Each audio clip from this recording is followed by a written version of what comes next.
Hello everyone, it's ITSMYYARD here, your resident expert for all WWE 2K goodness, and we have some action to show you, some highlights, some in-depth analysis as you were for the 2K King of the Ring tournament featuring Lugey, Smacktalks, TonyPizzaGuy, WillPower, CM Pulse, Big Red, New York, DenkOps and Delzinski. We've got a couple of Brits there. I'm not going to show any bias whatsoever in any way, shape or form, although Smacktalks better win. Now, away from that, we see it is a double elimination format. Basically, this is just round one. After round one, all the losers will go into a losers bracket. The winners will stay on in this bracket. So you have to lose twice before you are fully eliminated.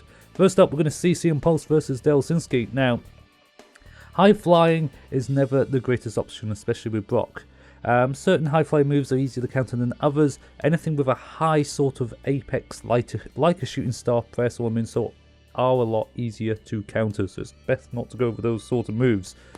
Triple powerbomb here by CM Pulse, who is Brock Lesnar against The Undertaker, which is Delzinski. Now Delzinski makes a schoolboy error here. Look, he activates his comeback while CM Pulse is still standing. That's always a bad thing. It's fine if he's taunting. Lift up. Now CM Pulse doesn't realize that catapult finishes. If the counter, you don't lose your finisher because it's countering on the catapult, not on the finisher. So you would only make them lose a counter bar. It's not too much of a risk. That's the option you should do in a tournament situation. Go for the catapult and catch finishers. On to BigRedNY versus Smacktalks. Now Smacktalks, look at John Cena's stamina. Is about to fill up, his counter bar I should say, to 3, but he countered just a little bit too early, meaning he lost the uncompleted bar and the full bar. That's not a good thing. Smacktalks mid-reversal there. He loses 2 counters, but when it comes to a finisher, it makes all the difference. Now look at the pin bar, his percentage bar for his adrenaline, his gaining signatures and finishers. Now because Big Red went for the pin on the powerbomb, and you're not meant to win on regular moves, Smacktalk kicks out and gets a 15% boost. You don't want to give them boosts on anything possible. Now, also here, Triple H had a finisher. If he changed it to the finisher, he would have been able to counter with a catch finisher on that pedigree. He forgot to flick it because he had his signature. On to Lugey and Mr. WillPower. Austin versus Seth Rollins here. Now, toning outside the ring, it's fine. Lugey makes a little schoolboy error by choosing an Austin with only 4 counters. There is an Austin in the game with a 5 counter system, so you should always use, I think it's 97. Use that Austin 97, you'd be good to go on that. Obviously climbing top rope is a bad idea. She gets pedigreed, but if you look at Austin's health at this point, it is still on yellow, and a decent chunk of yellow as well, nearly a half, so it's going to be an easy kick out. I've slowed down the footage and you see the pin bar after the 1 count, because finishers you don't get the 1 count, you only get 2 attempts. Pin bar is pretty big, so quite an easy kick out. So I would have kept going and piled on the pressure and do more damage. Now this was a absolutely schoolgirl error by Lugey. You've got to say she had the match won. Absolutely had the match won here, folks. But Seth was too close to the ropes. Now if she went round to the other side of Seth and went for the cover, he wouldn't have been able to reach the ropes, and with his health being so low as it was, pretty much into 0, it would have been very difficult for WillPower to kick out. And that's what ultimately cost her the match.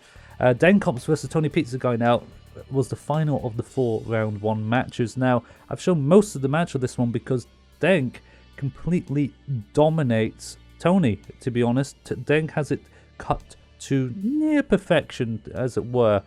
You can see already within 5 seconds of the match, Tony's counted twice really quickly, and Denk is just using ring escape. It's better to use the ring escapes and lose some stamina, even if you've lost a full stamina bar, because stamina's not a huge factor early on. As long as you can keep 1 whole bar and keep it regularly up, you're fine. So using ring escapes instead of counters is the best strategy. Now you see Denk is going for stomps. This is a regular tactic online, because stomping, and if they counter, they waste the counter bar, and normally you still have the advantage when they get up to their feet. Always good momentum. Look, stomp again. 1 stomp. Another stomp. Kevin Owens has no counter bars now. It's unlucky that Denk missed that elbow, but never counter on a stomp. Try and ring escape, or just wait so they used all the damage, because the damage and percentage they earn from the stomps is not a lot to factor in. You'd be able to counter on something much bigger. You want to do it on the big moves, not something as puny as a stomp. That's why Denk could do all those grapple moves in a row. I'm just going to speed up the footage because again, it's basically does the same sort of strategy, can't do anything, hits the signature, does lots of cool stuff here, but Tony's always missing out on moves and momentum because he's just losing his counters really quickly on easy reversals, which don't give him an advantage. You need to pick your spots well.